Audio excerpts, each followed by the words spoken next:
जेलमधलं आयुष्य कसं असतं, दिनचर्या कशी असते, काय खायला दिलं जातं, सकाळी किती वाजता उठवलं जातं, याच्याबद्दल मी तुम्हाला माहिती सांगणार आहे. कारण बरेच जण लॉकअपला जेल म्हणतात की मी जेलमध्ये जाऊन आलो. मात्र तसं नाही.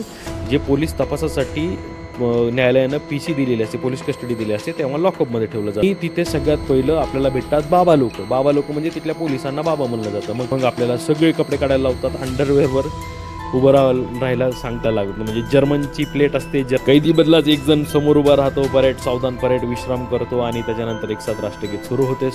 बाहेरच एक ग्राउंडमध्येच एक हौद असतं, त्या हौदामध्येच ते बाहेर जे डबे ठेवलेले असतात तिथून पाणी घ्यायचं आणि त्या शौचालयाला जायचं. चहा म्हणजे मला असं वाटतं जवळपास 5 लिटर पाण्यात 1 लिटर दूध टाकून जे काही बनतं तशी चहा असते. आपण आपल्या घरातल्या भाजीमध्ये जेव्हा हात धुतो जो खालचा जो द्रव्य पदार्थ तयार होतो तशा पद्धतीची भाजी असते.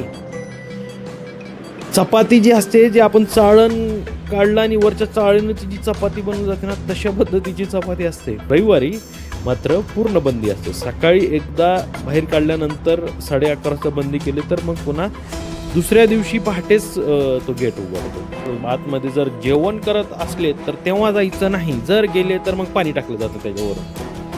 कारण बाई मध्ये जेवतायत ना, सिविक सेन्स है की नाही कुछ.